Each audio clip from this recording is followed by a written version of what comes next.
Scarcella. I didn't even pronounce. I didn't ask you how to pronounce your surname. Did I get it right? Scarcella is perfect. Scarcella. That's perfect. Okay, good. Enzo, so we're taking payphones, we're making them into Wi-Fi hotspots. This idea, let's talk about it. So let's talk about the history of payphones, right? So the history of payphones are, in 1994, probably only 15% of South Africans had access to telephony. Yeah. So payphones are fairly prevalent because if you didn't have one in your home, you could go down the street and make a call through a payphone.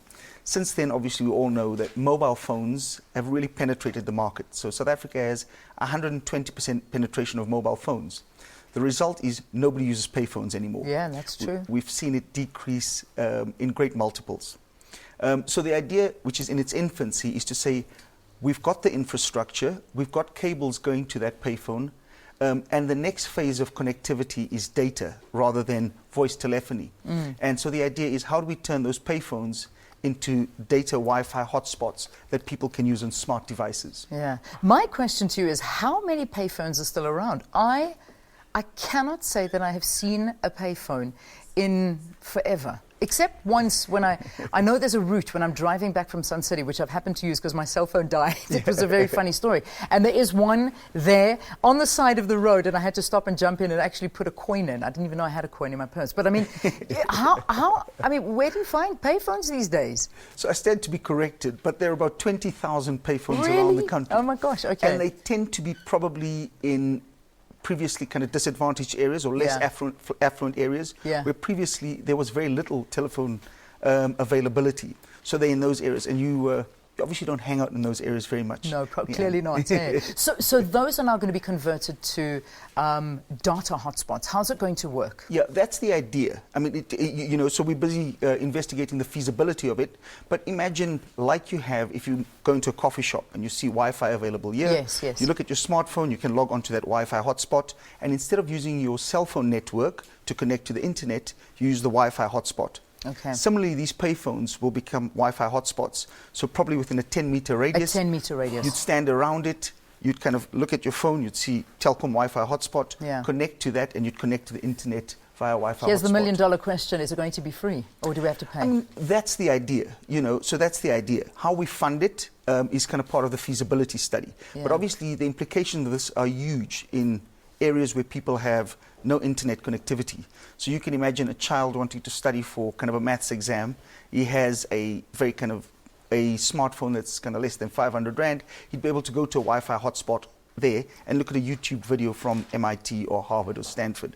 And I think the applications are kind of are enormous. Okay, so we're hoping that this will be free in time. What do they look like? I mean, what are you converting this into? So it would look the same as it does now. Yeah. Except you'd have a transponder in there which transmits a signal for 10 meters. Okay. Like with a Wi-Fi hotspot, it's a little box in the corner that you never ever see. But that's kind of emitting the radio waves that you pick up on your device. Interesting. And when are you rolling this out?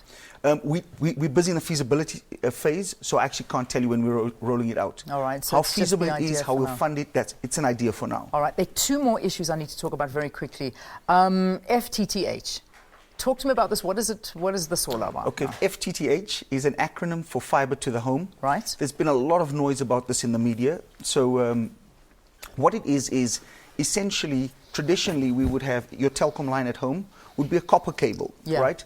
That copper cable can either carry a voice signal or it can carry a data signal. Traditionally, they've been 2 megabits per second. We've upgraded in some areas to 20 megabits per second and 40, but that's probably the limit at which kind of copper can transmit. Fiber to the home is able to kind of take huge packets of data and put it down the pipe or kind of the cable. What that means in the home is that you should be able to kind of watch the SABC kind of morning news via your internet cable in real time. So you'd be able bigger bandwidth. Bigger bandwidth. So it'll be the solution to a lot of the problems that we complain about now. Yeah, you should be able to run all of your home devices off of kind of a Wi-Fi hotspot you create for yourself with this fiber. And that's something we as a homeowner or a business has to apply for. Yeah. So what you do is you go to our internet site, telkom.co.za. Raise interest in the suburbs where it's available, and we will then get in touch with you and arrange for it to be fitted in your home or your business. Okay. Then finally, I know you're shouting at me, Johan, but one more question. LTE, that's a big thing, and you're rolling that out as well. Talk to me about that. So LTE, again, an acronym for long-term evolution. What it is similarly high-speed broadband, but over a wireless network. Okay. So it does what fiber does, but you do it wirelessly. It's a lot cheaper to deploy, but when you have lots of users on it, you probably have more congestion. Whereas fiber, you have very little congestion. Yeah. So similar solution, different technologies. Okay, and we have a map, so let's put that on as we wrap this interview so that you can see in your part of the country where this LTE is going to be rolling out. So when is this starting, and this map that we're going to put up, what's it all about? So LTE is available currently. Yeah. If you go to telkommobile.co.za and put in your street address, you'll see if it's available on your street. Yeah. Right, and we're rolling out further parts of this network. So that's on LTE. Okay. Similarly, fiber to the home, we'll be rolling out in 20 suburbs across South Africa by December. All right. But LTE is widely available, and if you put your home address in on telkommobile.co.za, you should be able to see if you have it available or not. Excellent. Click on a link, and within 24 hours, we should be able to do a demo for you. Good. All right, Enzo, thank you so much. Go to the website, have a look. You'll be able to get more of an idea and a clearer picture as to where you stand in South Africa when it comes to this particular rollout. Enzo Scarcella, the Chief Marketing of Telkom, sharing with us the plans that Telkom has up its sleeve that it's going to be implementing in the near future. Let's have a look at your market index.